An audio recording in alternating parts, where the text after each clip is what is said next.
Welcome to Sisterhood Checkin. I'm your author and coach, Nadira Lewis, and it is I'm excited that you guys are here with me, joining me each and every Friday here on Sisterhood Check-In. I am so excited. I've been giddy all day. I cannot wait to get into this amazing conversation with my two favorite people and do my most favorite thing, which is multitask and produce this broadcast. I'm excited. I cannot wait to be able to introduce my amazing guest with me today. But you know how we do. If you are watching us on YouTube, make sure you hit the subscribe button, hit the notification button so that you can be notified every time we upload a new video. If you are watching us via Facebook, Instagram, TikTok, or Twitter, make sure you click like and share if you are blessed by the content that we bring each and every Friday here on Sisterhood Check-In. So we're going to play this quick video, and when we come back, we're going to go ahead and introduce our amazing guest, which is not new to the Sisterhood Check-In broadcast. My amazing partner, Thomas Taylor III, and his beautiful wife, Carolyn Thomas III. We'll see you after this.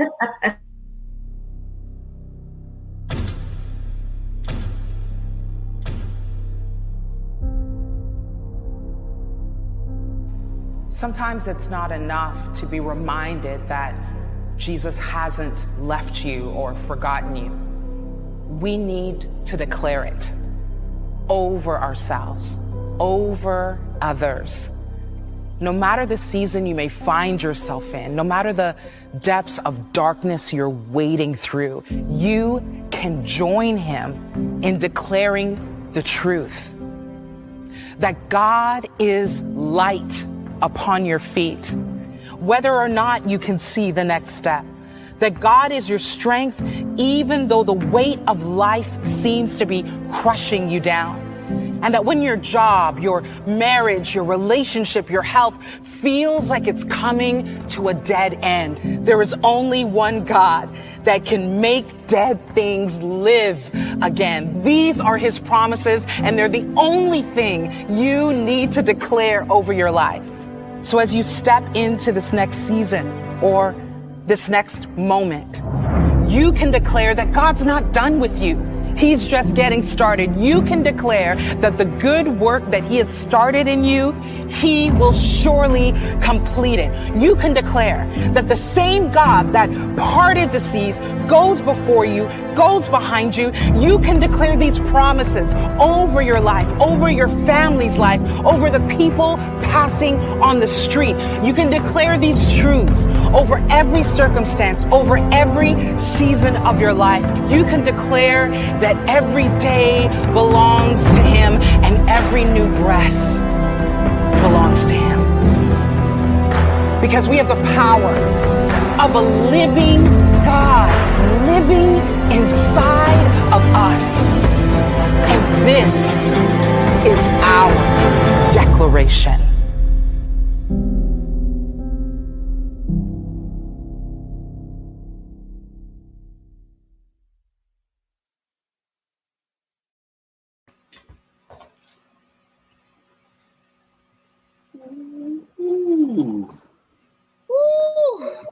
Powerful is all I have to say.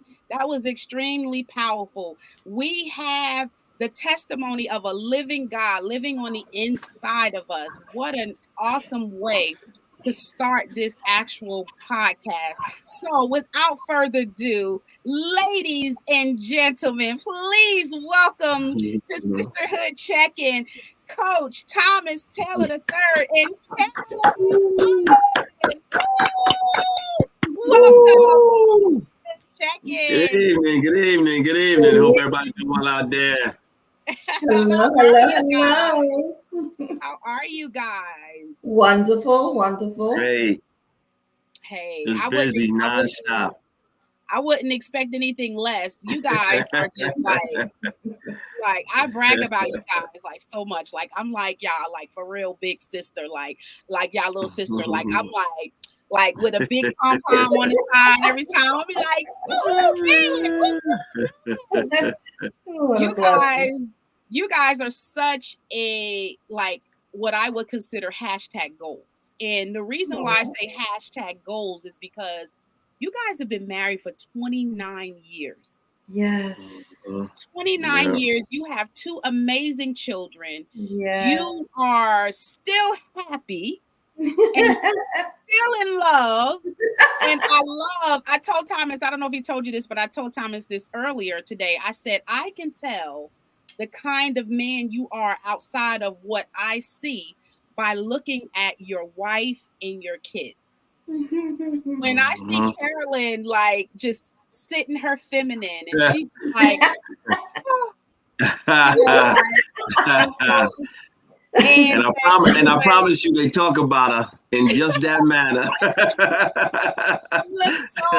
I mean, her countenance, her presence, everything about her demeanor shows that it's just not something that you're just putting on. This is not saying that it's always easy, but you can see that you commit to the process each and every day. You commit, you say yes, you continue to say I do and I will every single day. And that is shown in the way you guys interact with each other, the way you interact with the people that are around you, the way you show up in the world, in your community. It's very inspiring because nowadays dating in this era, it's nothing like what you see now. So there has to be a point where women that are single be like, wow, that I have something to look forward to, because we talk amongst each other. Us single women talk amongst each other, and we like, I don't know, maybe God got a new batch like brewing in the back somewhere. Maybe maybe they just under the building, under the covers,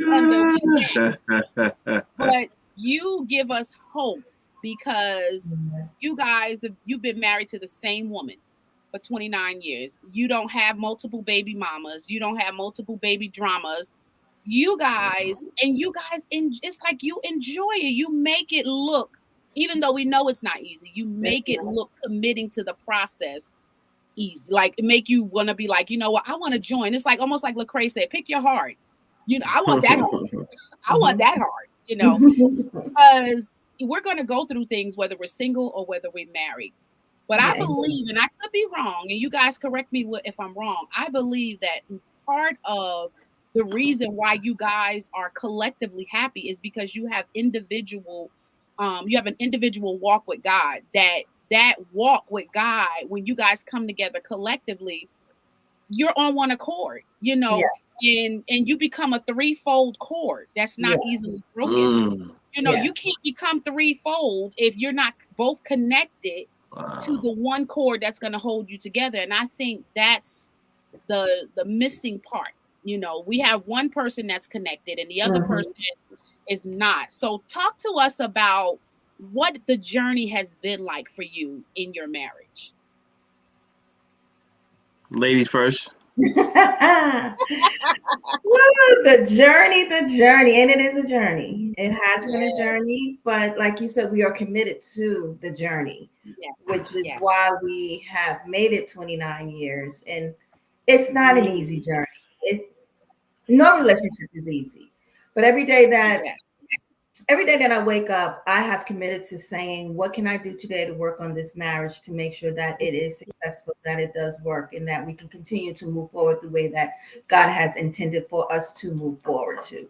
And it's just a lot of prayer, a lot of understanding each other, and understanding that we're together for a reason. We have 2 beautiful, wonderful, blessed children that we have to continue to pour into and they look at us to see what is right and what is wrong and how to handle things. So if we're all over the place, they're going to be all over the place. So we continue to be at that level where it's really not about us, but it is in a way. We have to still focus on us, but we're doing this also for someone else. So it's not an easy task. It is not, because we're 2 very different people. And it's quite interesting. Quite interesting. Mm-hmm. Yeah, and actually, Nadir, good evening, everybody out there. Hope everybody's doing well. Nadir is doing a phenomenal job. I watched her grow and blossom, man. So keep up the great work. Amen. And you really said the answer to the question in terms of commit to the process, right? So the reason why I say it is because what happens is you have to commit to the journey and to the process before the process starts. Yeah. See, people want to start the process and then determine whether or not they want to commit. Mm-hmm. But if they encounter something that doesn't fit with them, now they get emotional about the process and about the commitment. So now your feelings are in front of the commitment.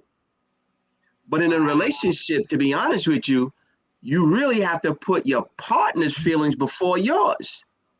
But if you're getting caught up because you feel emotional about something that didn't go your way, now you tap out on the commitment. So that's the answer because the learning is in the journey. Yeah. Right. But if you're not committed to the process, how are you going to learn the lessons? Mm-hmm.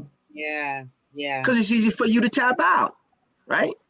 Now, I'm not saying go in there blindly and just deal with a lot of things that you feel you shouldn't deal with, like being disrespected and, calling out your name and abuse and those particular things. I'm not talking about those things. What I'm saying is when you realize that there's somebody that has some attributes that get your attention, commit to the process and let the process take you through. Let the process stretch you. Let the process grow you, right? But the challenge is, as individuals, do you know where you stand? Or are you looking for that other individual to fill your void? Now, when they don't, you say the process don't work. Yeah. You say you're not going to commit to it. Because that other person can fulfill you. Well, they're not designed to fulfill you. Carol and I talk about that all the time. And we had these discussions like, my job is not to make you happy. Nope. Wow. No, it's not controversial, but that ain't my job. Why? Because I've been doing somersaults all my life. My job is to complement your happiness. There you go, right there. Wow. Yeah. Compliment your happiness. My job is to complement your happiness, because if you're not happy with yourself, it's nothing I can do. Not a thing. Not a thing. Like, you gotta find what makes you happy. And Carolyn has, like, each year she has themes. And last year her theme was joy. Yeah. So she was only gonna focus on things that brought her joy. Right? Like then that's something that she decided to do.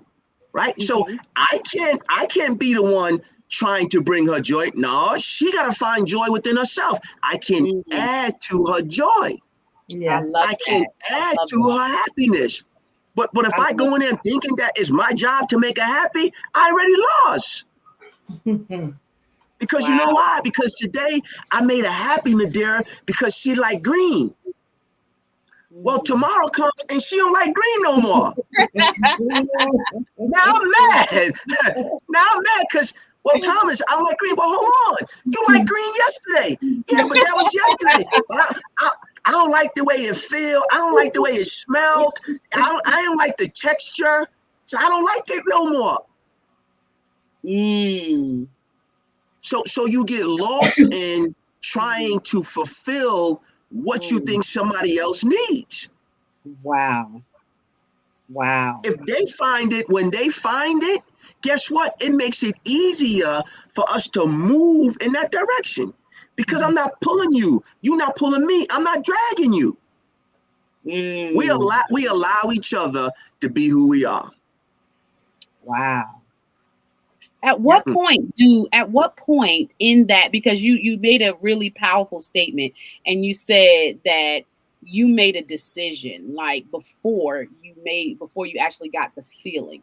So is it appropriate to say that before you even decide to even enter into a committed type of relationship, you have to decide what you want, what you want as a man. What do you want? How do you want to live your life in the midst or with another human being that's going to be with you the rest of your life? Is that more because when you don't hear people talk about relationships like that. Most of the time is what you have to do to make the other person happy. And I believe to some degree that you should contribute.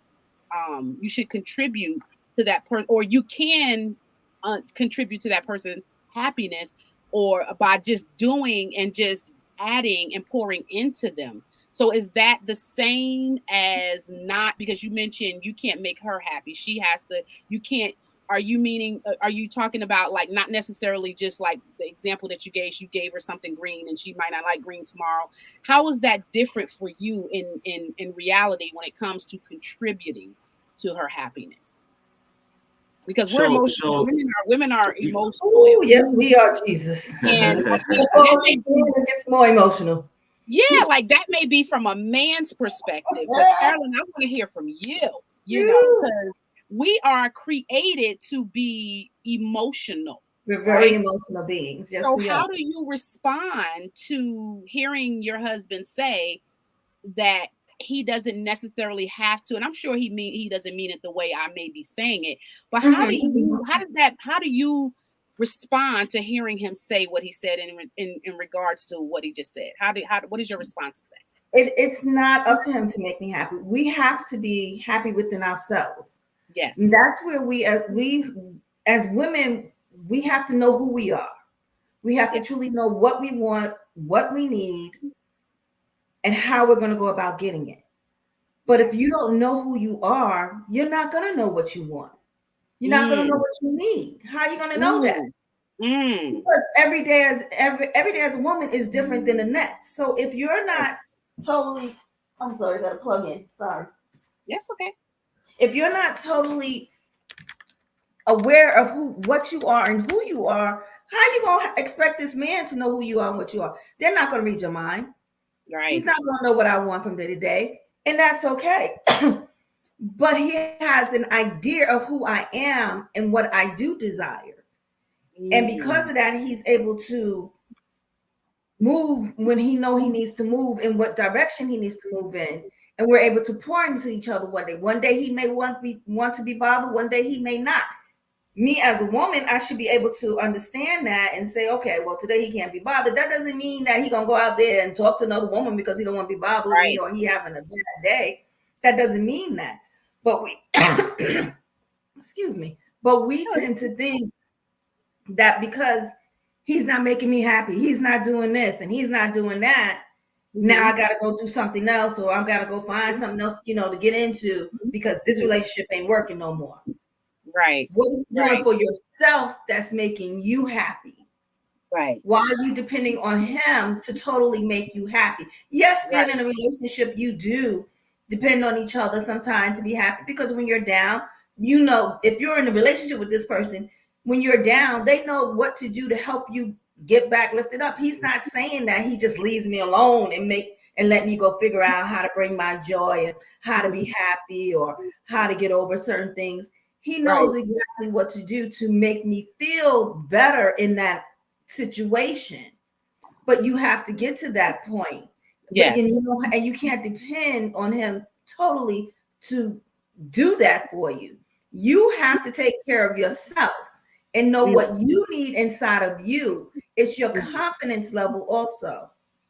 If you don't have enough confidence in yourself to know how to bring yourself joy, happiness, whatever you need without another person, then you have a problem. You have to go to God and understand, okay, I need to work on this. I need to understand who I am and what I am. And he'll be able to help guide you into that lane. And then you don't have to depend on him all the time to bring you happiness, to bring you joy. There's a lot of happiness in our relationship. And there's also those times when he don't want to be bothered, I don't want to be bothered. I don't look to him to always fulfill every one of my needs at every point of my day. That's not what he's there for. Yeah. Because I don't believe that one person can. I think that's a lot of pressure for one person to fulfill all of your needs. That's a lot of pressure, because if you're, and then another person may say, well, and this is another, my next question I want to ask you, knowing that one person cannot make every part, because your happiness, I believe, is a response to a circumstance or situation, and your circumstances and situations are not going to always be favorable, right? Mm-hmm. Towards each other. So you have to have more than happiness. You have to have you have to have joy, and that joy has to be connected to God, so that regardless of your circumstance, your happiness is stable. Your happiness is not circumstantial, but your happiness is connected to your joy in God. So whether your circumstances are up or down, you're able to maintain that balance. My next question I want to ask to both of you, and you can decide who wants to answer it first. What does partnership mean to you? What does that mean to you? Go ahead, Mr. T.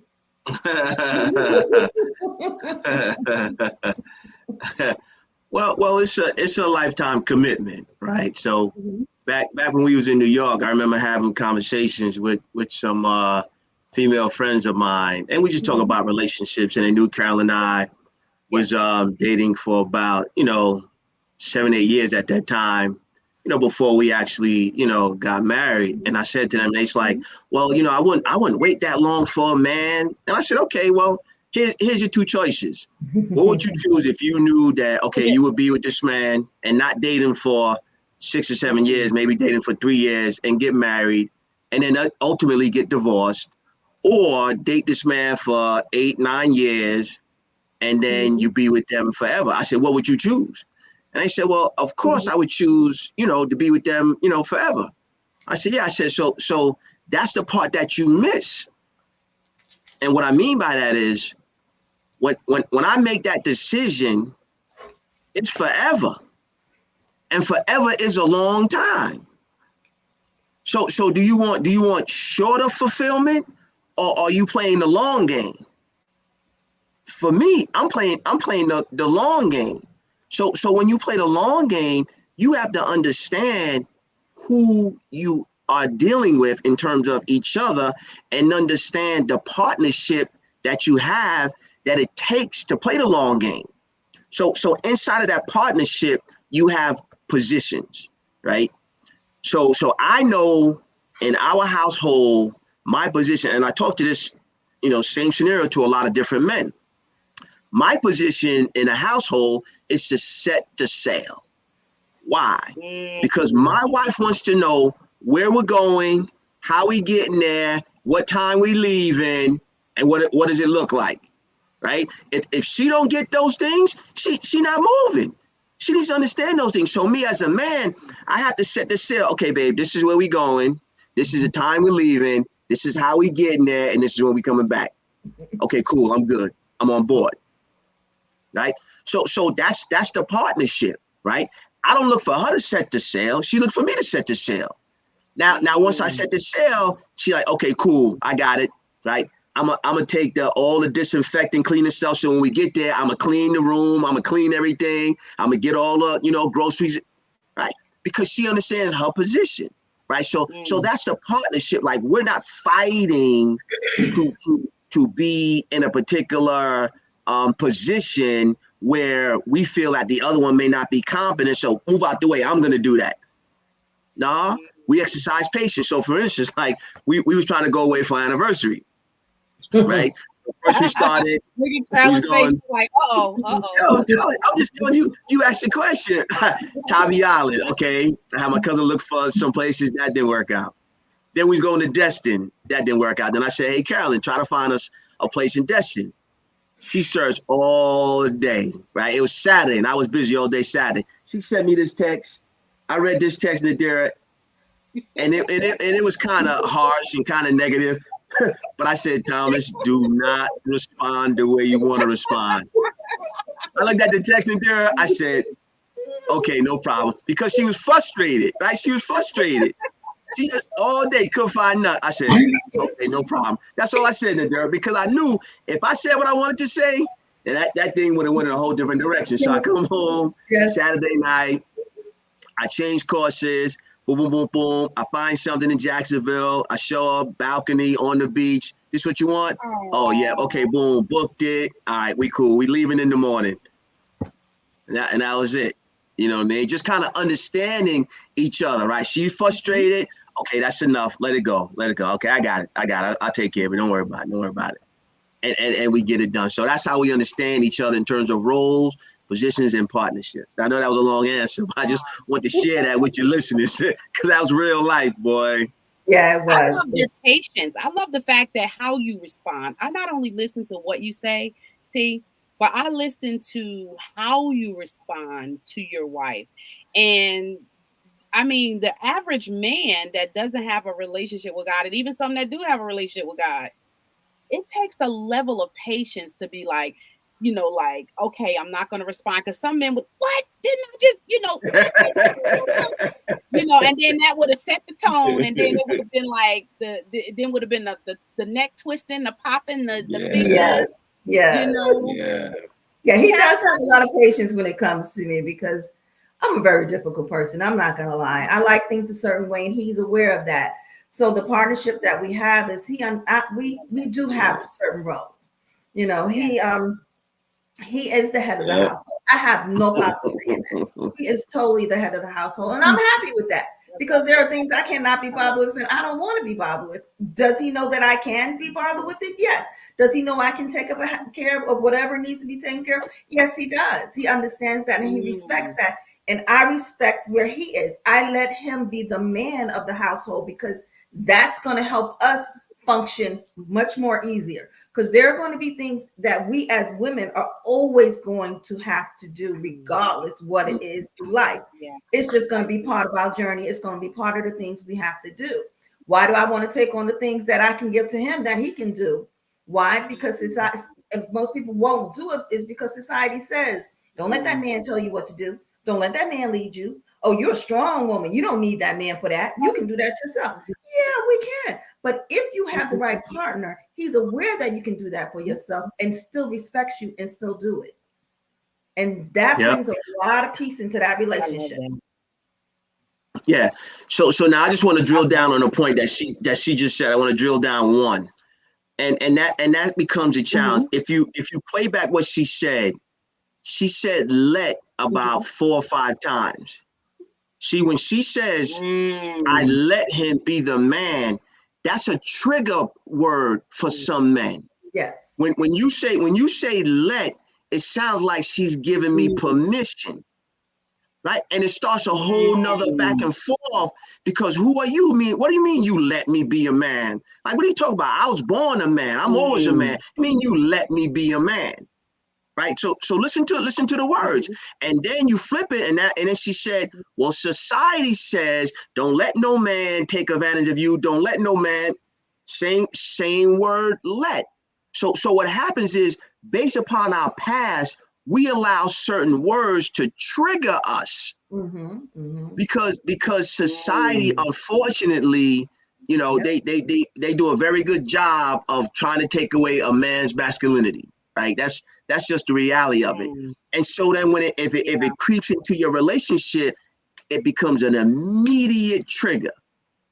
But Carolyn's been saying that for years, and she's helped a lot of women understand that. And when she used the word let, it's not in the form of give permission. It's in the form of opening the gate and allowing that man to do and be who he is. Yep. Wow. That's powerful. Carolyn, what is it like to be married to a man of vision? Because how women are. We have our vision. We have things we want to do. We have things we want to. What is it like having to give up, or not necessarily give up, but being able to stand alongside of a man of vision and be able to not feel like your dreams and goals are going unnoticed? And the thing with that is to be married to a man with a vision like his it's awesome. It's amazing.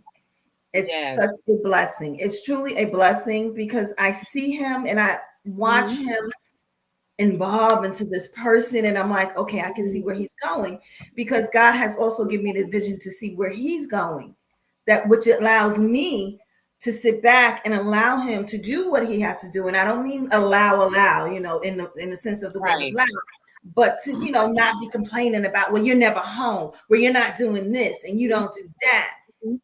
It helps me to understand that he has this powerful thing in him, and God placed it in him. Who am I to interrupt that and to stand in that? And there again comes the confidence in the woman to know who she is in that relationship and who your husband or mate is in that relationship. And I know who he is, and I know where he's going. I see where he's going, and I know he is very powerful because I've seen him bless people through what God has ordained in him to do.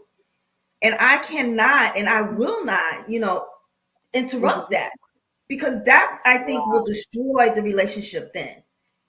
Because we are one now, we're whole right now. And he's always gone. He's always doing this and doing that. But he always comes home and we talk and we sit down and we go over stuff. And I know that if I need him, whatever he's doing, he's going to be there for me, whatever it is. I love that. I'm good. You know, it's like I've learned how to be confident in the relationship, basically. Yeah. Wow.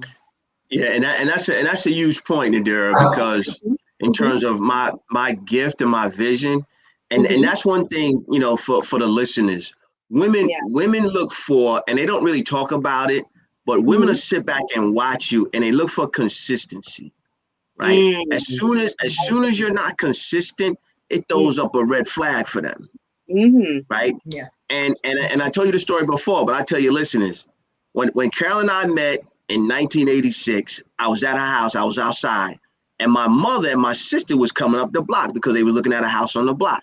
I was 19 and she was 20, right? So we had just started dating or talking or whatever you want to call it, right? So my mom and my sister coming up the block, so they stopped. So I introduced my mother to Carolyn. First time she ever met her, first time I seen her. My sister, I said, Ma, this is Carolyn. Carolyn, this is my mom. She said, hey, how you doing? I said, that's my sister's name. She said, how you doing? The next thing I said was, this is the girl I'm going to marry. I'm 19. And so then Carolyn says, Thomas, don't, oh, you coming back, Tom, don't say that. You don't know that. I said, no, you don't know that. I know it. You don't know that.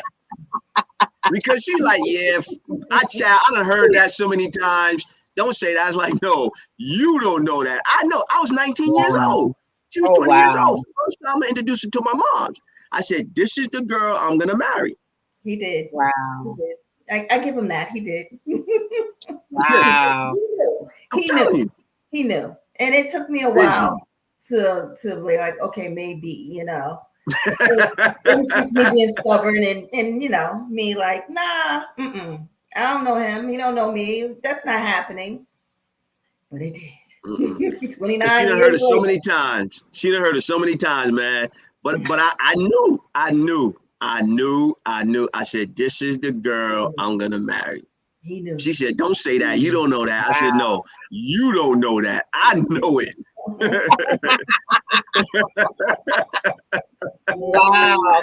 Carolyn, did that make you be in that since that time frame, seeing Thomas say things and see them come to pass? Did that make it a lot easier to kind of follow him? Did it make it a lot easier and made it, because you know we always hear about women being in their feminine energy, right?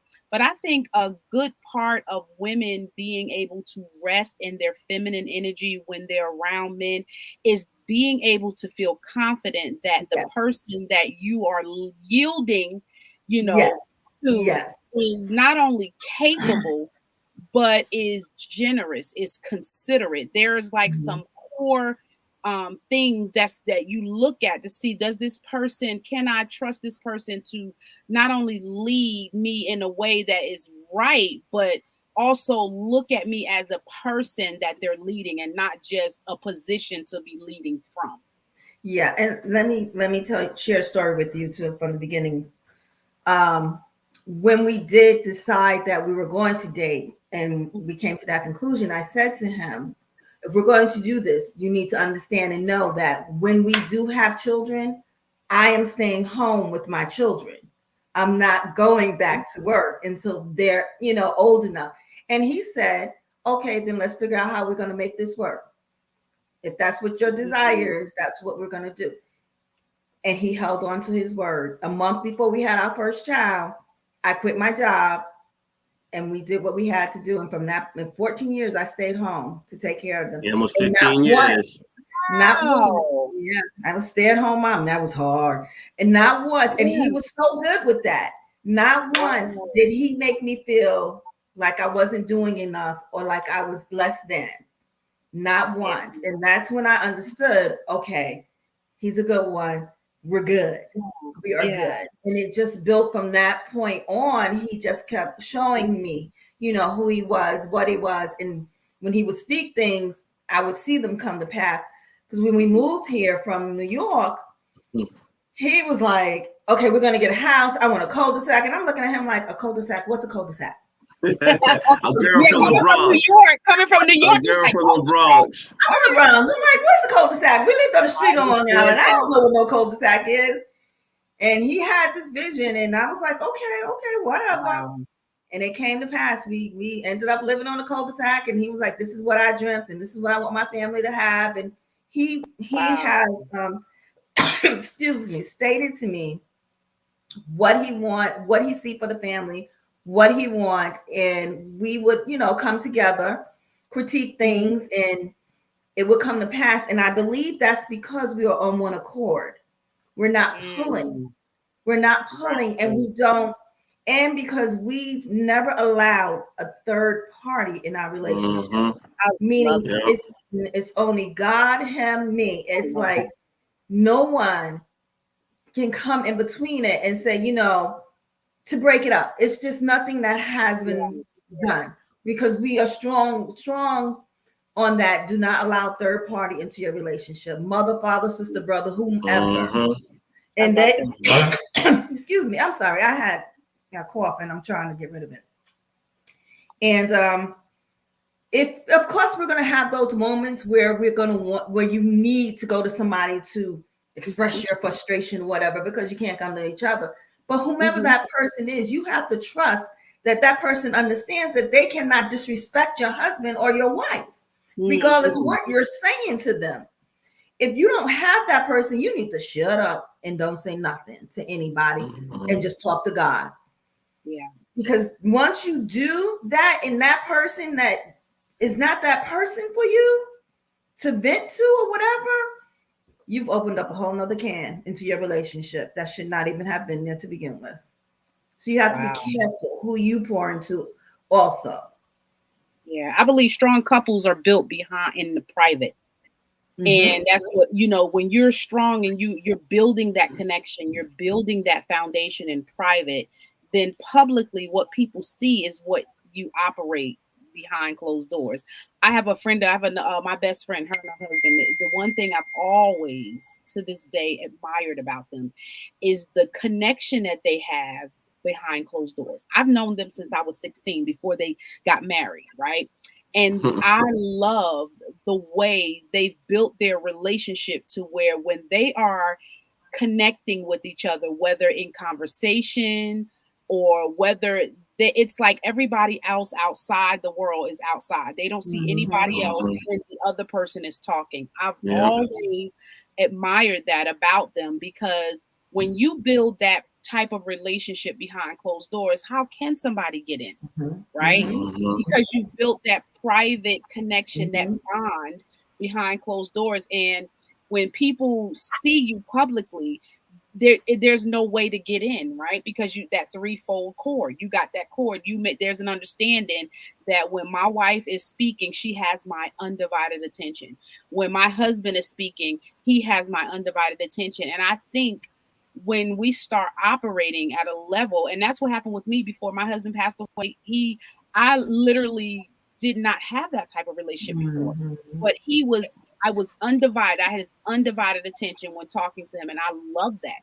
And I really believe that God used him to show me what healthy relationship and a healthy marriage look like versus in my first marriage where it was just a lot of control, a lot of physical, mental, and psychological abuse, and his way of leading. And it wasn't because I just think, when you have trauma and different people have trauma, you show up differently in relationships, you show up everywhere differently. So I think that I could be wrong, but you guys, I believe partly the reason why you guys are healthy is because you are mentally, emotionally, and spiritually connected, just not on a physical level and an emotional level, but your relationship with God has really like when I see you guys together and I look at your picture, it's funny because when I was looking for a picture to put for the flyer, I was like, I'm not going to let them choose. I'm going to choose because I like the picture you chose.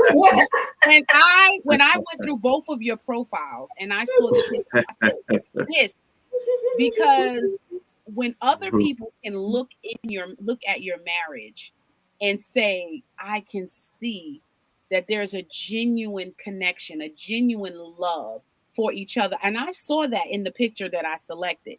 And it was a nice picture. I was like, nice picture. Because especially in the Black community, and then not only the Black community, but in a culture where we have online dating sites and we have people that we're not seeing long-lasting relationships like that anymore. I mean, but check this out. This is something I personally observed.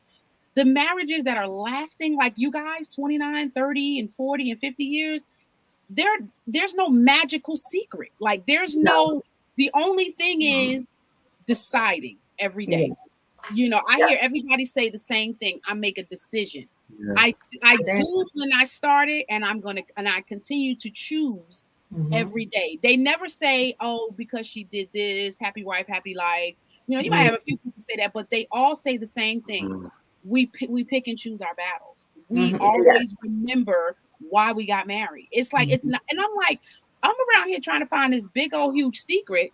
Yeah, secret sauce. And the only secret sauce is because my best friend and her husband, let me tell you, they have went through almost the same thing that I went through with my first husband, and they decide every day we're going to do this. They decide, and I look at where they are now, and I told my son this and my daughter, and I said I believe that God has a special blessing on first families.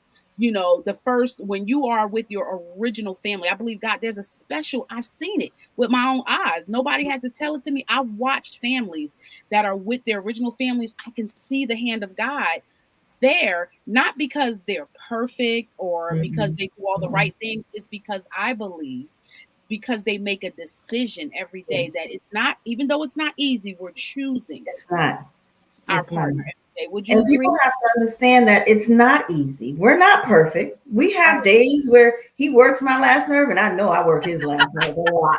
I know I work his, but he's so patient. He'll just be like, and just walk away. He'll be like, I'm not even going to say anything. And I'll be like, why don't you say something? Why don't you say something? He has a lot of patience. I'm not going to take debate. Yeah, he does it. So it's not an easy task, and it's part. If it's what you want, you work at it. It's a relationship. Any relationship that is worth anything to you, you work for it. You work hard to make sure that it works, regardless what it is. People give up too soon. They give up too easy, and it's like, I'm going to go do this. But if you don't know who you are, you're going to take that to the next relationship, and it's going to be there too. So you have to work on you to understand who you are before you are in a relationship, and make sure that you're choosing the right person who can help you grow, who understands that you are growing and they are growing, and you grow together. I'm glad you said that. I'm glad you said that because that was going to be my next question is for women that are looking looking at you and Thomas and saying that's #goals. I want a husband or a wife like Carolyn and a husband like Thomas. What advice would you give to somebody who wants that same type of level of not only commitment, but to have that. What advice would you give to somebody who wants to be in the place where you are when it comes to marriage and really? How did you know? Like, how did you know, Carolyn? Okay, yeah, I'll go ahead and do this. Was it like, okay, I'll just go ahead and do it because you said it, or like, when did you know and say, okay, wait a minute, you might be on to something, I Or did you just say, all right, That's okay. funny. Because we dated for 9 years before we got married. We were in our 20s. He was 19, I was 20. I didn't know that. Yeah, he was 19, I was 20. We were not getting married in our 20s. I did not know who I was. He didn't know who he was. I know people be like, why y'all? I would never. Yeah, you would. If you had sense, you would wait in your 20s to do that, because that's just my opinion. Because in your 20s, you're trying to figure out who you are. Yeah, we weren't getting married. But as we got older, we knew that he knew, I should say, that we were going to get married. I was still in the process, like, okay, if you say so, still going along with it. But being that he knew, he was showing me things that made me, understand, okay, maybe he is the one. He was doing things that he said he would follow through on those things. If I needed something, he would make sure I was taken care of. If anything needed to be done around the house, he would do, take care of that. He would come over and take care of that. And there's another thing that people may, probably going to have a fit that I'm going to say this, but this is just my opinion. And Thomas and I relationship, I did not live with him. We did not live together. He had his place and I stayed. We did not live together until we got married, because our thing was, we're not going to do that, because I'm not going to give you all of me before we give to each other. We have to become one before we do that, because being married and living together, as I hear, is two different things. It's totally two different things. But as we moved along in the relationship, I knew, I was like, okay, he has these qualities that I am looking for. He understands me. I'm not easy. And he wasn't that combative person. He didn't run.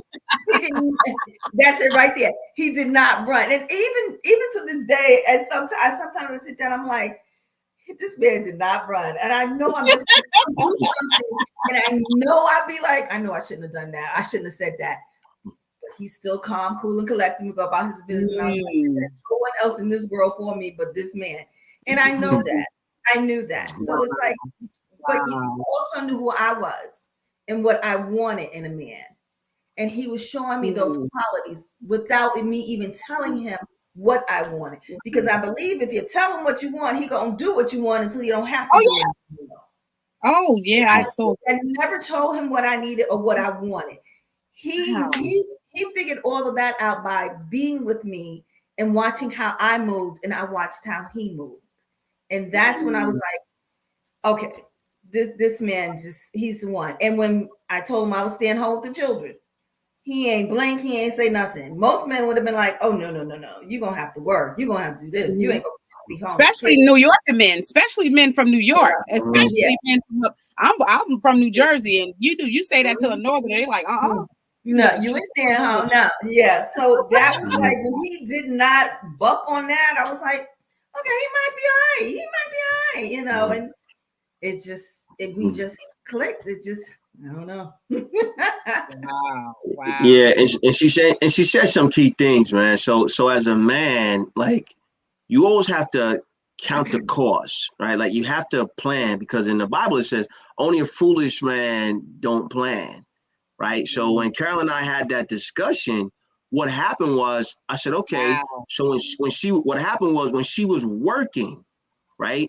When we had that discussion, when she was working, what we decided to do was, we put her money in the bank, and we only lived off of my paycheck before she stopped working. Yeah, because that was the plan. So the plan was, let's try it. If we can live off of my paycheck when we don't have to, then we can live off of my paycheck when we have to. Wow. So we didn't use her money. Her money just went into the account, and that was it. And we just lived off of my money. So then we moved to an apartment, moved to my mom's house before we actually left the state, right? So the plan is very significant. You could talk all the stuff you want, but if there's no plan, then how is it going to come to pass? Right. Yeah. So we would talk about things, and Carolyn would mention something. Okay, so what's the plan? And like she's saying, Carolyn, she was very combative, man, because that's just who she was. And I remember, man, standing in her freaking driveway, man. I said, you know what? I said, you know what? No, for real. I said, you know what? I'm gonna yield, man, because you don't understand what I'm trying to explain to you. I'm gonna yield because if we keep going like this, guess what? We're not gonna make it. I said, so I'm gonna yield until you figure this stuff out, and then we can reconvene, because this back and forth, because Carolyn is a bottom line type of woman. She don't want to hear all that other stuff. And I'm a dude like, oh, well, hold on. We got to get to the root cause of this so this don't happen again. Nah, I ain't got no time for that. And she say whatever it is. And so it created a back and forth. I said, you know what? No problem. I'm gonna yield. I'm gonna let you have it. I'm just gonna walk away, man, until you figure this thing out. Cause this right here, we not gonna make it, man. We not gonna make it. Wow. We are totally opposites. Cause he can go on about something. I'm like, okay, can we just get to the point? Can we just get to the point? But he doesn't get offended by it. Make sure you learn the lesson first. Yeah. Make sure you learn the lesson. He'll come in and he'll start talking. He was like, you know what? I'm just gonna get to the point because I know you just want to know. She's like that to this day. I came into the office, I was talking to her. I said, yeah, you know what? I'm just gonna get to the point because you don't want to hear all that ancillary stuff. You don't want to hear how I got to this point. You just want to hear the point. No problem. I'm just gonna give it to you. Then I'm gonna leave. I just walk away, man. She like. I'm like, okay, yeah, I forgot. You ain't trying to hear all that stuff, man. No, but see, there's a lot that to get to the point where we are now, where we can understand each other and know what we like and what we don't like. It took a lot of work. Yes. But you have to be willing to stand in it and work through it and understand that the trauma you go into, whatever you're going through right then and there in that relationship, you can get through it. If you just stand and try to understand each other and not give up on yourself or the relationship so quickly. And people are like, I'm not going to do that. I don't have time for that. I don't need this. No, we don't need that. Nobody needs that. But what are you going to do when you get to the next relationship? Are you going to do the same thing? Yeah, because you haven't done anything to make yourself a better person in that relationship. You have to do that. You have to work in that relationship. You have to stand there. There was something good in that person that made you want to be with that person. And another thing is, Thomas and I, we've never called each other outside of our names. That's disrespected. We know how to argue without being disrespectful to each other. And there's a lot of relationships out there that do not know how to do that, which cause and bring in a lot of turmoil into your relationship because you disrespect each other. You cannot treat your mate the same way you treat somebody in the street and think it's going to be okay. It's not going to be okay. It's never going to be that way. You have to be respectful to each other no matter what you're going through. No matter how angry you get, you still need to respect each other, especially in that relationship.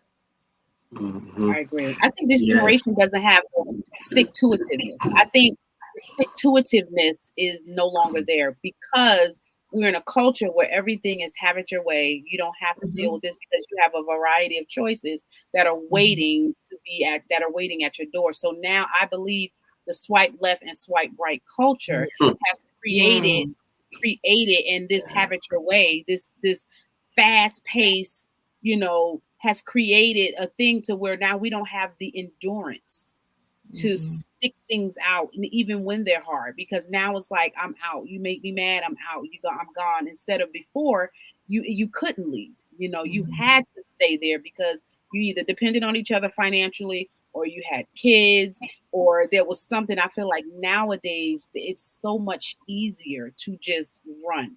You're in that selfish mode, because we have the ability. We have the ability to, because everything is fast, have it your way, have it your way. You don't have to deal with that. I don't have to deal with that. I don't have to tolerate that.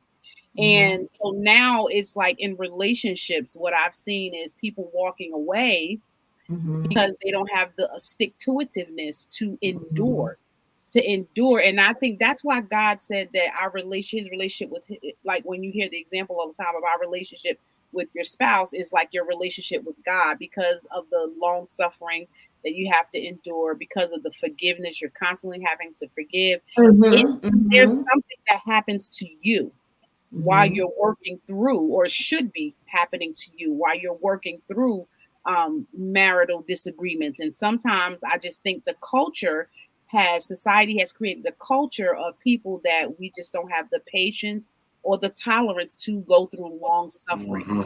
You don't go through all of the vows, So that's a good point. I'm gonna tell you, listening audience, a quick story here. I remember when Carol and I was dating and when we first kind of got married, we used to say to each other, we couldn't understand how somebody would be married for 25, 30 years and get divorced. Like it just baffled us, man, because we figured and we understood that, hey, the longer you are together, right, the easier it is to be together. Well, what we soon found out was it was the opposite. And the issue with that is nobody's talking about this, Nadira. Right. So anybody out there that's listening who understands it, if you've been married 10 or more years, what you realize is the longer you're married, the harder it is to be married. Yeah. But nobody's talking about that though. But that's why people marry for 25, 30 years and they get divorced. And you're like, yo, how can that be? Well, the reason is somebody made a decision to dig their feet in the sand. And they made a decision that they're not going to move, they're not going to grow, they're not going to stretch when the other person is still growing and stretching. So it causes a disconnect. And then ultimately you realize, oh, well, we don't have nothing in common no more. We just grew apart and, now you're going to get divorced. Because what happens is you got to understand that, I was going to say this before, that marriage, and people don't talk about this, marriage is voluntary. It is. It's a voluntary situation. You ain't got to come back because a piece of paper can't keep you together. It's a voluntary situation.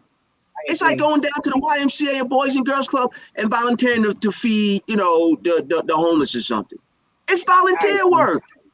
Why do you go back? Because it's something that draws you back. Why you keep coming home? Because it's something that draws you there. If nothing doesn't draw and keep you there, guess what? You're not gonna keep coming back because it's volunteer. So in terms of understanding that, because the longer you're married, the harder it is. Now is where the real work comes in.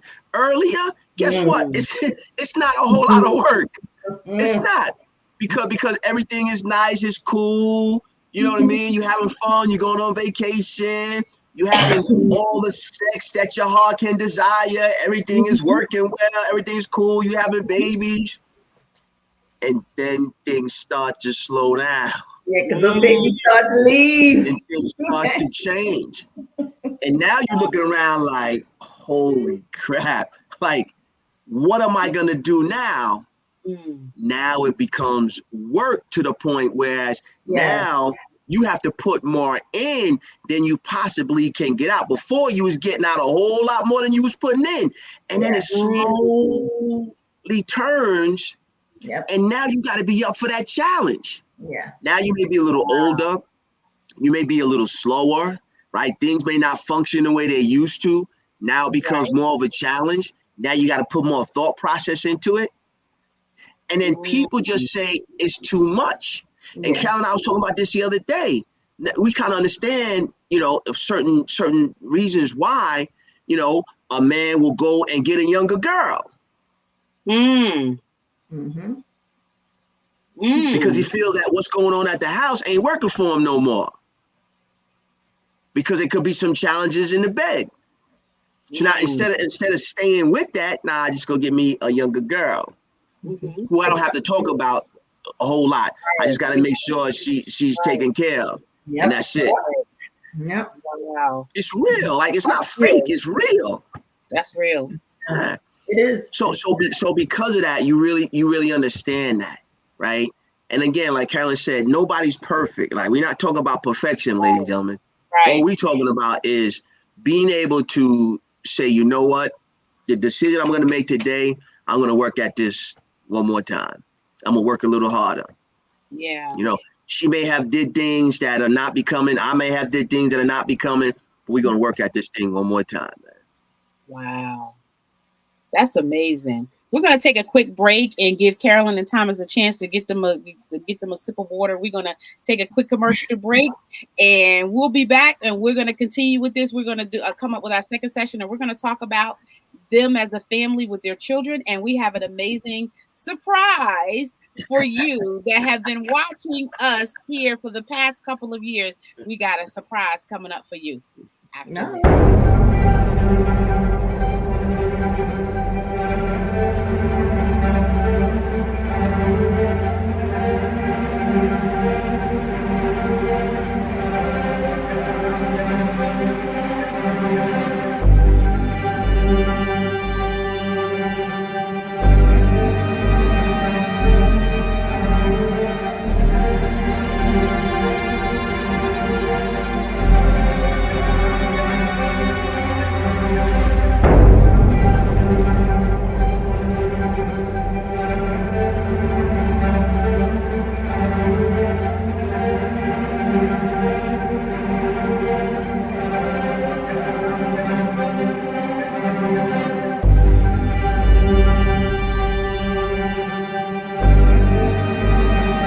Help me to trust him again with my heart and not be scared, looking over my shoulder when it comes to his actions because I felt betrayed by him.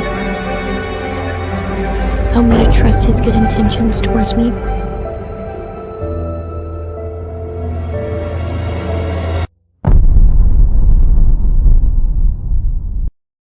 May not be physically with you. They're in your church. But I am sitting next to you. Different face. Different name.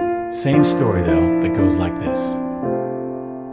I've done some terrible things in my life. Some of them I chose to do. And I own these choices. But others, I just feel like I was swept up in a series of circumstances that didn't involve my will. They just sort of happened to me. I've become the culmination of those choices and circumstances. So I guess I just need to say it. I really need some help.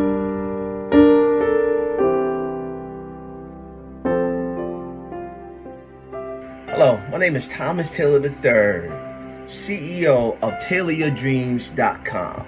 I actually help individuals expand their vision past their current reality so they can live the life that they dreamed of. If that's you, you can reach out, you can hit me up, and actually have a free consultation. But until then, go ahead and make it a great day. Hi, I'm Nadira, author, life, and business coach, and founder of the Becoming a Woman of Proverbs Wisdom Academy, and also the founder of the Sisterhood Checkin podcast. I help women take their life experiences and turn them into life lessons for others. Book a call with me at www.womanofproverbscoaching.com, and I'll see you on the other side. Have an amazing day. You know, there's seasons in that our gifts operate and flow in. There's seasons. And if you miss your season or your moment, your gift may not be no longer useful.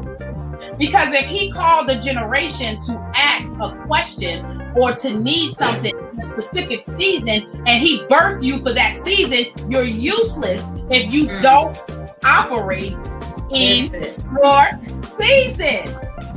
Listen, Nadira, listen.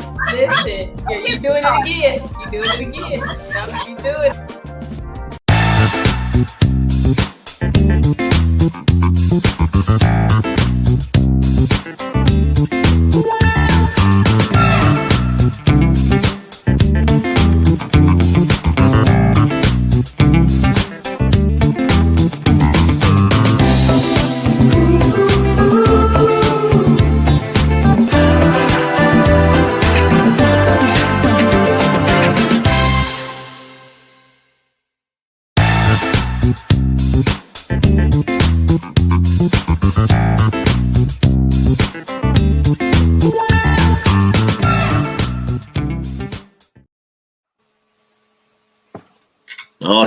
Awesome commercials. We are back. Thank you. Here at Sisterhood Check-In. If you are watching us on YouTube, make sure you send us a little hello. Let us know where you're watching from. Make sure you hit the subscribe button so that you can be notified every time a new video is uploaded. If you are watching us on Facebook and you have been enjoying the conversation here with Thomas and Carolyn, make sure you put a 1 in the comments and let us know if you're married, if you can relate to some of the things that Carolyn and Thomas were referring to. I also wanted to, before we continue, I wanted to give you guys an opportunity. I was at a networking event today, and I'm telling you, let me tell you something. I think this is probably the third, maybe millionaire that I've met, or close to billionaire. This is probably the first billionaire that I met, right? That was African American, and that I got a chance to actually sit down and actually talk to, that look like us, right? Awesome. And so he has started, for those of you that live in the Atlanta area, he's having an awards ceremony for entrepreneurs next Saturday.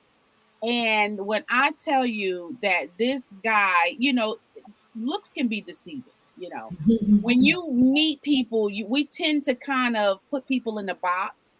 When we meet them, we kind of tend to draw assumptions based on their outer look and the way but I'm telling you, this man was like so easy to talk to and so ready to share the wisdom and knowledge that he gained as an entrepreneur from 7. He was an entrepreneur at 7 years old and was making more money than some people make as an adult, right? In this day and time. And so it really blessed me that he actually, offered us the invitation to mentor us, which was amazing. I was so excited about that. But he has partnered with the Braxtons and other different celebrities to be able to bring together this event. And I'm going to post it in the thing. It's called myempireevents.com. And when I tell you that the information that I received just up close conversation, it's worth like way more than I could probably come out of my pocket, But for somebody who has everything, right? And when you talk to them about what their daily routine is, and their routine is prayer and repentance and seeking God as a part of their day amongst all the other things they're doing, that's the kind of people I want to be around. Because that kind of wealth is not always tangible. That kind of wealth is not something you can buy. But to be around people who are rich in character, who are rich in integrity, and people who are wealthy in giving back without expecting anything in return but application, like, you can't pay enough money for that, And so I'm really, I told him tonight, I said, when I do my podcast tonight, I have got to mention, you guys have to be able to be there. If you live in Atlanta, right, or if you live anywhere close to Atlanta and you want to be a part, the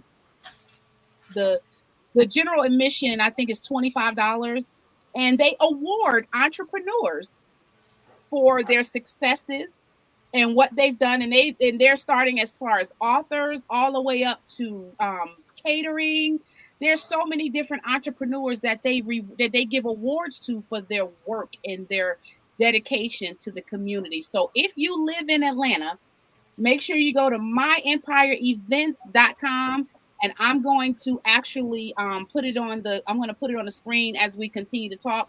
For those of you that want to be there next Saturday, I wish I can be here because I would have went. I'm going to visit my mom. She's had surgery, so I won't be there. But if you live in the Atlanta area and you want to be in the midst, because I believe part of success, being successful, is putting yourself in position to be able to receive and to be able to give back to other people outside of you. So again, make sure you go to myempireevents.com and make sure you register to be a part and be in the midst of these awesome, amazing people. So back to our program, back to the scheduled program. Thomas, you and I have been doing dinner with the coaches for like ever. I feel like we have done it for so many years, and I believe we have set an example and a standard for coaches when it comes to doing lives and being able to help other business understand partnership, understand what it's like to be kingdom minded and to be consistent, because it was not always easy. The technical issues and the stuff that we had to go through, it was, but the consistency and the dedication that you have put into dinner with the coaches, and I just so appreciate the connection with you guys. It's just really a blessing. But you have an amazing surprise because God has been really dealing with you, and I want you to spend this segment talking to us about what your next move is, right? And how you got to where you are now in terms of that decision, and what can we expect from this new Awesome. Hey, great question. Actually, we haven't even released it yet, but ladies and gentlemen, I'm actually going to start a podcast this week coming up. You know what I mean? I've been doing, like Nadira said, we've been doing dinner with the coaches. I've been doing Facebook Lives for over 2 years, just kind of blessing the people out there, got a little tribe, just talking about different things that God placed upon my spirit, and then challenging individuals on different levels, just giving them different things in terms of food to think about. So God kind of put on me, it's time to go to the next level, right? So somebody out there might be listening, you might be struggling with what you should do and how you should do it. My advice would be really go to God and really ask. And if you need some scripture advice, I would just ask you to start with Matthew 7:7-8, because it's very simplistic. And it just says, ask and you shall receive. It says, seek and you shall find. It says, knock and it shall be opened up unto you. So I went to God about it, and he kind of explained to me that this podcast should be named If I Knew My Father. I'm gonna say it again. Wow. If I knew my father. Why? Wow. Now how I got there was I grew up in New York without my father. Kind of didn't even realize it. Went through that. Then at 38 years of age, God challenged me to change my name. At 38, married, family, 2 kids, wife, house, cars, insurance, all of the trimmings that go with a 38-year-old grown man. Wow. And he said that if you do, are you to write a book about it? And I'm still working on that book now. But inside of that, I started to purge, because I had to actually physically write up the documentation to actually submit to the court to change our name. So I grew up as Thomas Searles back in New York, because it was my mother's name when she was married to my older sister's father. Met my father one time in 1985. That was it, man. He gave me some money for my prom. We talked and I was gone, man. Then I reconnected with him 20 years later. That's when I realized, and we talked, that he was actually a junior. His name was Thomas Taylor Jr. Wow. Never knew that, ladies and gentlemen. All my life, never knew that, right? So that's when God spoke to me, man, and I legally changed my name because I was his firstborn son. I legally changed my name to Thomas Taylor III, as well as my family name, And out of that, one thing I want to talk about is what myself and my wife didn't really calculate was how it was going to make our children feel. Like we had no idea. Like, it's not that they were suffering, but we realized once we changed our name, like their confidence skyrocketed, because they understood and they knew who they were. Like, it's not that they didn't understand it before, but because we made so much of a big deal of it, they really understood the fundamental foundation of who they are. And we feel that it helps shape and mold them in terms of who they are today. So then after that, I did all that. That was around 2005. And sometimes, God deals with me, and my wife will tell you, my mom's kind of stubborn and hard-headed about moving on certain things. God knows, man. And I promise you, man, I've wrestled and struggled with God for 7 years on him asking me to do something that I felt that it wasn't mine to do, right? Like I said, hey, I'm good. I changed my name. I did what you asked me to do. Like, nah, that ain't it. What do you mean that ain't it? No, I allowed you to go through that for my children. I said, what they got to do with me? But that's why I allowed you to do it. So in 2012, I remember I was on 85, right? I was going to work, and the Holy Spirit convicted me because I was trying to come up with some fancy name or something. The Holy Spirit convicted me and said, why are you trying to camouflage something that I gave? It's to be called growing up without a father. Oh, wow.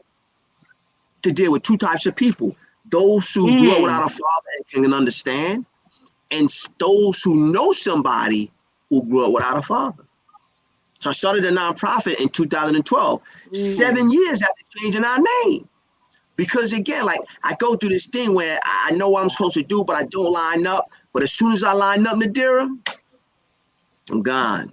It took me 7 years, right? Yeah. So now fast forward about 2 years ago, he was telling me about moving everything that I'm doing and centralizing it to a platform. I kind of understood that, but I didn't really know what that meant. So 2 years ago, I brought podcast equipment. I got microphones in the garage. I got the whole podcast stuff, man. 2 years ago. It's collecting dust in there. Ain't do nothing with it, man. Yes, it is. Ain't do nothing with it. Wow.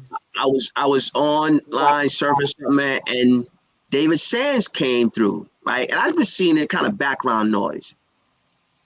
But the Holy Spirit was working on me, and I wind up clicking on David Sands' message. And David Sands was talking about my 7-figure podcast. I said, ooh, how in the world are these individuals earning 7 figures doing a podcast? So I prayed again, kind of meditated, and then I realized that this is the path that he wants me to go in order to be able to reach individuals who are dealing with that particular issue, who may be struggling out there where, you know, your father actually made a different choice, right? So instead of choosing his level of responsibility in helping you become that woman that you're supposed to be, that man that you're supposed to be, right? He made a different choice, right? So he didn't really make no investment inside of you, right? So for women, right, their father is the first one that should edify them, right? You're beautiful, you're smart, you're intelligent. You can do anything that you put your mind to, right? Like don't ever let anybody tell you anything different, right? And that enhances and encourages their self-esteem. Yep. For young boys who are trying to look for an identity, they look at that father figure to see and understand how and who they should emulate. Yep. Right? That's how significant a father is. So we just kind of put it on me to start a podcast to talk about if individuals actually knew who their father was. Like, how different would you be? What would you do different? Do you think he could have saved you from not being the person you are? Maybe you're incarcerated, right? Maybe you got molested by a family member or a friend or a neighbor, something where you felt that he wasn't there to protect you. But can we talk about it? Mm-hmm. Yes. Because it's happening. I promise you, it's happening. Yep. But what happens is there's not enough individuals just kind of talking about it to give other people a safe place and a safe environment to have that discussion. Yep. So he placed on me, and it's a heavy mantle because I've been talking to people about it, and they're like, yo, Thomas, man, I got chills, right? And they immediately go right into their story. I don't ask them nothing. I just tell them the name. Immediately, they go right into their story, right? Wow. Because we're asking Nadira and Carolyn, like nobody's asking this, right? And a lot of times I have this discussion with women, and a lot of times women say that men don't talk. And that's true somewhat, right? Because men sometimes don't always know how to express their feelings. Okay, cool. I said, but that's not the whole story. So what do you mean, Thomas? I said, men don't talk about stuff that they don't care about. See, women care about stuff from A to Z. Nah, a man to care about something from A to B. or maybe C. But you want to talk about K, L, M, N, and we done tuned out. Wow. We done tuned out because that's what you want to talk about. So you say we don't talk now. now? On that compartment. You put the box on that compartment. Yeah. We don't talk about stuff we don't talk about. And I said, ask a man who grew up without a father one simple question. And this is going to be the fundamental foundation of the podcast. And in there, if you grew up without a father, ask you one question. How did it make you feel? Mm-hmm. You ask a man that man will talk all night. You know why? It's choking him. Mm-hmm. It's choking that man. But ain't nobody asking him. What happens? He keeps it bottled up inside. And then sometimes it comes out in a vice. Alcohol, drugs, sex, I believe that. murder, I believe that. crime. It just comes out in a vice. Because nobody's giving him a platform to release the frustration of this man who was supposed to be there for me, made a different decision. It's just that simple. He just made a different decision. So sometimes as humans, we can't handle that, right? So now we're emotionally driven, right? So when I ask you, how did it make you feel? Why is that significant? Because every single one of us are on this podcast tonight because we felt like being here. Right. So if you move based upon a feeling, and if the driver of that feeling is negative emotions, how do you think you're going to respond? It's a feeling. Right. But you don't know how to place that feeling.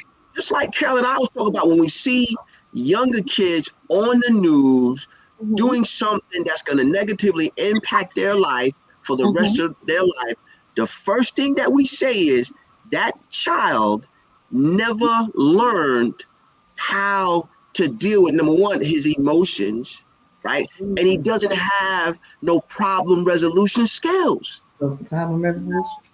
Because if your first resort is violence, you didn't learn anything. Like nobody taught you anything. Right. It's problem resolution skills. It's a soft skill, but it's problem resolution. Wow. It's the ability to utilize your mouth, if you will, to diffuse a situation. Not your hands on a gun. It's problem resolution. And that carries into relationships too, because if you don't learn as a kid how about conflict resolution, then how you outburst. Most men that grow up and become men and they're doing those same outbursts is that little boy on the inside of them still trying to defend the little boy that's on the inside of them. So it's amazing that you're doing something like this, because when you heal the little boy on the inside of people and the little girl, you show up, then the grown man and the grown woman begins to show up. I did a meme like a couple of years ago, and I said, when the little girl heals, the woman shows up. It's the same way with men. When the little boy heals, the man shows up. Yeah. And think about if that hammer, which is the driver, is negative emotions. Wow. You're hammering something with a negative emotion. Wow. Because this man made a different decision, but you don't know how to displace that anger or that hatred or whatever emotion that you're feeling, and you're using it to drive your point home, and it comes out in a negative situation. Wow. Yeah, so we're gonna start a podcast, ladies and gentlemen, just to create a platform. Can we talk about it? Can we have a discussion about it? Yes. Right. So the first episode, I'm actually going to tell the story in terms of like how I actually got to this point. And then from there on out, I'll have guests where, those listening audience, they can hear it from all types of people. I have professional people on there, regular, everyday, common, blue collar workers on there. I'll have psychiatrists, psychologists, coaches, therapists. So everybody can see it from different angles. I love that. Yeah. And then you're going to have help. You're going to have help. Because when you're dealing with hurt on that many different levels, you're going to trigger some things. You're going to trigger some emotions. So it's good that you'll have some professionals there to kind of help navigate, because you can't dig up that kind of pain and trauma and not have something, a healing balm to kind of help. Because if not, you're going to have a disaster. You're going to have a slew of traumatic people bursting. You're going into some territory. Yeah, it'll be a mess. Like, much prayer for you doing, because that's going to be hard. But you're willing. I love that. I love that you're accepting the assignment to go into the trenches and to go in and pull people out of. Jesus said in Isaiah 61, he came to heal the broke. He came to heal the brokenhearted and to set at liberty them that are bound. The majority of when you really think about the center of where people are bound is in their mind. And they're bound in their mind because of traumatic experiences and because of abandonment, because of disappointment, fear. So to go into those territories takes a lot of courage and a lot of, and I believe that you're equipped. I believe God is equipped. Why it took you so long because I believe you knew what you were going to be walking into. And I think the preparation is just as important as it is, because most people think when we get up here and we do these podcasts, it looks easy. We make it look, but there's a lot of work. There's a lot of a lot that goes into being able to pour. Because at the end of the day, when it's time to go to sleep, honey, let me tell you, I get it in. Okay, I get it in because you spend the whole day preparing for an hour show. You spend the whole day preparing, all the preparation that goes into it. It's work and it takes dedication and it takes commitment. So I really believe, and you're definitely going to have me there along with your wife and others, to really be praying for you, because I know the door you're getting ready to open. I know you're going to be opening up. That's like almost like digging up the dirt and a whole bunch of stuff, worms coming out the grass. You have to be emotionally, sound. You got to be ready. And I believe God is taking this time to equip you. 100%. Yeah, 100%. And I always talk about that. Like, we always have that conversation. And those that are listening, you really have to understand, what did God tell you? Right? It's just that simple. Because if you don't know and if you don't understand what he told you, it's going to be difficult for you to have longevity in where you think you should go. Right? If he didn't direct you there. Right? Like, again, we had this conversation, like when you leave your house, you typically know where you're going. Right? And if you don't know where you're going, what you're gonna do? You're gonna put it in the GPS, right, Carolyn? I know I am. You're gonna put it in the GPS. Right? Yeah. Right? So how can you live your life not understanding where you're going? Right? Where's your direction? Where are you going? And then why are you going there? Right. So see, I understand those particular things, right? So he put this on me, like, again, I'm not that smart to come up with that stuff. Right. I have some smart, but I'm not that smart. If I knew my father, like where do you get that from, man? I got it from the Holy Spirit, like you know what I mean? But why? Because I understood the assignment. I understood what he told me. So if he told me that he has to give me what he feels the people need. That they may not have never seen, right? I talk about the parallel with Jesus when he turned water to wine, the first miracle. When his mom said, "Hey, go ahead and take care of that," he said, "Woman, like, what does that got to do with me? It ain't my time." And he told her, "Hey, go with him. Whatever he says, do whatever he says." But the significance of that is, now, mind you, Jesus on this earth for 30 years, right? But he knew once he did that, it was no coming back. His life would never be the same. He understood his assignment. Even though he felt he wasn't ready, he said, "Woman, what does it got to do with me?" He said, "Hey, go ahead and handle that." So much so, he made the person that was giving the event, the wedding, he made them look good because they ran out of wine, not him. He was a guest. Wow. But he knew once he did this, he couldn't go back to normalcy. And that's just how I feel. I feel that same way about this podcast. It's like once we go, we're not going to be able to go back to normalcy, man. Mm-mm. Wow. Nope. That's So that's the preparation. That's really, really the preparation when you're walking in that authority that he has given all of us, that dominion and authority. But sometimes because we don't have that example, we don't know what it looks like, right? So we have a little bit of fear, not really understanding that the learning is in the journey, right? Like people always say, knowledge is power. I gotta stop on that for a minute. You wait, Okay. hold on. Hold. I'll rewind. The learning is a part of the journey. That's deep. Wow. Yes. That's deep. So what happens is, as humans, for the most part, we want to know and have the answers and have this calculated before we move. Correct, Carolyn? Correct. Before we move. What we're doing. The challenge is he's only if you read from Genesis to Revelation, he's never given anybody the whole story. No, he hasn't. Wow, he hasn't. That's not what he does. He gives you enough, and then what he does is he challenges your belief. He said, "Do you believe those dry bones can walk? Do you believe?" Right? He just gives you enough. Wow. So based upon our belief, and when we go, what did he tell Abraham? Leave your father's house. He didn't tell him I'm gonna bless you if you go. No, that's what he said. He said leave. That was a challenge. He gave him just enough because he wanted to see his obedience. He wants to see our obedience. So the things that we need to learn and understand is in the journey.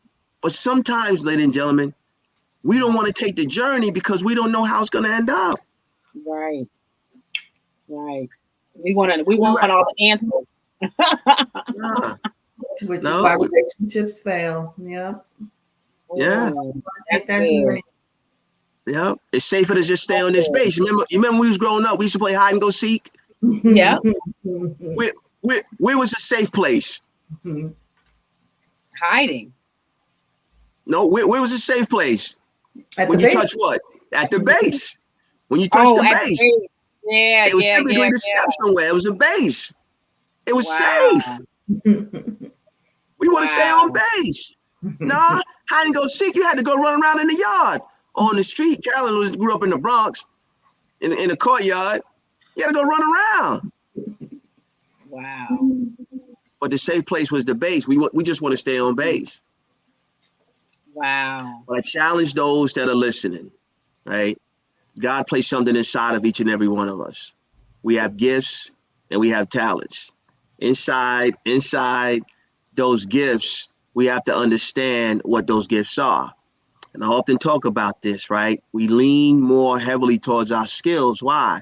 Because our skills pays the bills. Yeah. It's real simple, right, Carolyn? Our skills pays the bills, right? But each and every one of us, anybody that's out there listening, you have a skill that you were born with, right? And if you don't know what that is, ask those that are around you. They'll tell you that you do certain things better, you do certain things well, better than anybody else around you. That's a gift, right? Inside that gift, if Nadira, myself, Carolyn was able to coach you, teach you, and show you how to utilize that gift, and then you can monetize that gift, ladies and gentlemen, guess what? You just created a system, which is the same reason why you go back to that job every single day, is because they have a proven system. So once we learn and understand what those gifts are, and you start working inside those gifts, somewhere in a book I read, it says your gifts shall make room for you and put you in front of great men. It don't say your skills.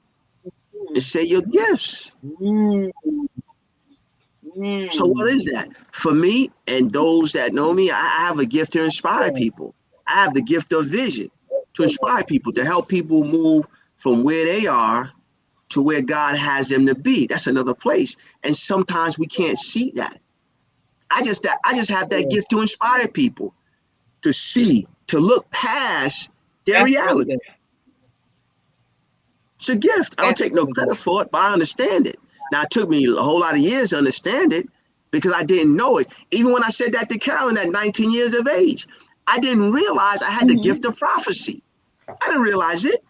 I just knew certain things. I just had a feeling. But I couldn't articulate what it was. Right? And she know. I said, no. I know I'm gonna marry you because I didn't realize I had the gift of vision. I can see it at 19. I can see what it looked like. It's just a gift. But those that are listening, you have a gift as well. When you find that gift and when you understand what that is, get a coach. Like get somebody to help you nurture it, right? To move in that particular space. I definitely agree. Man, well, there you go. You heard it from the coach himself, the visionary coach, Thomas Taylor. I've been calling you Thomas T. Taylor for so many years. I done gave you a middle name. I done gave you a middle name. You have heard it from Thomas. And so thank you guys so much for just taking the time and really just really imparting hope to people like me and to when it comes to relationship and embedding and constantly drilling the importance of commitment, being able to be resilient, being able to remember why you do what you do in the first place, why you committed in the first place. It's just even in such the simplicity of just those things, there's so much in that to unpack. And I realize that sometimes the wisdom is in the simple things. Sometimes we try to, we are people, we get used to complicating things because it seems, right? It seems like if the more complicated we make it, it seems like it seems more valuable. And that's what we consider to be more valuable. We got to put more work ethic in it. But I believe that the wisdom is being able to just simply obey, right? Because the fear of the Lord is the beginning of wisdom, right? When you have the fear of the Lord there, then everything you do and everything you're driven by is your desire to please God, because you can't treat each other a certain way without having that mindset of I want to please God. It just doesn't come that way. It just doesn't work that way. You guys have the desire. Your first desire is to please God.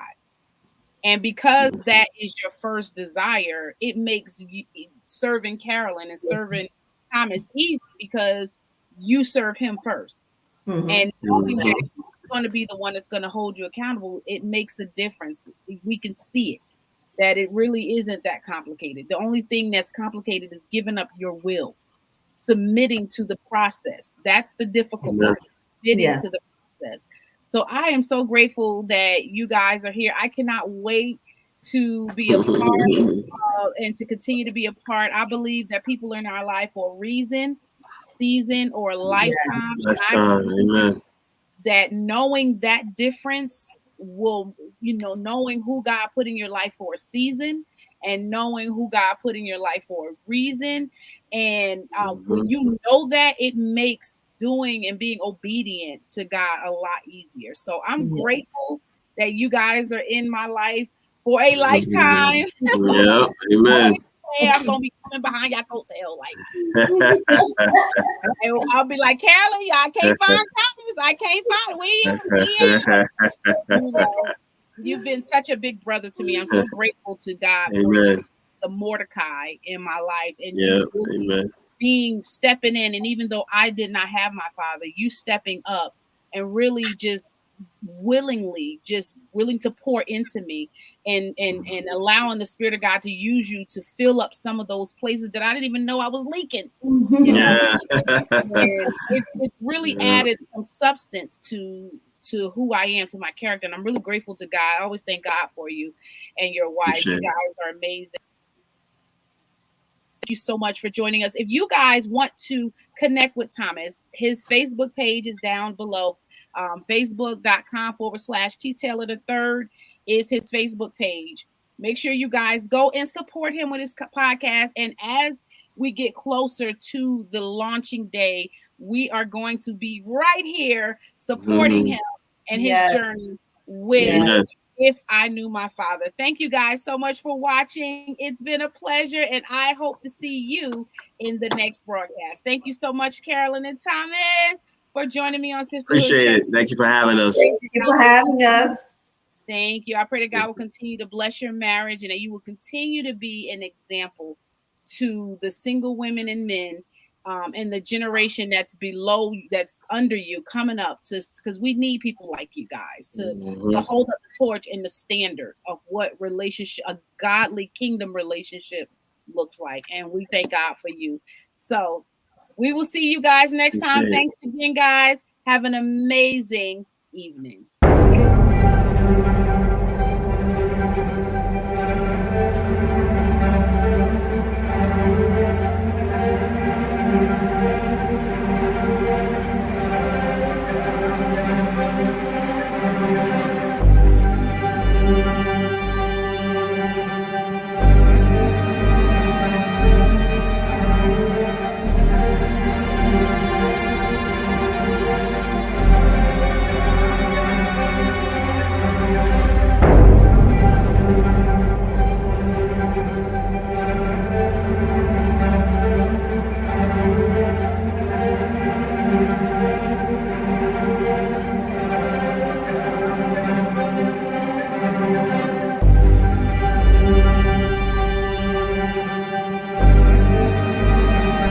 Help me to trust him again with my heart and not be scared, looking over my shoulder when it comes to his actions because I felt betrayed by him. Help me to trust his good intentions towards me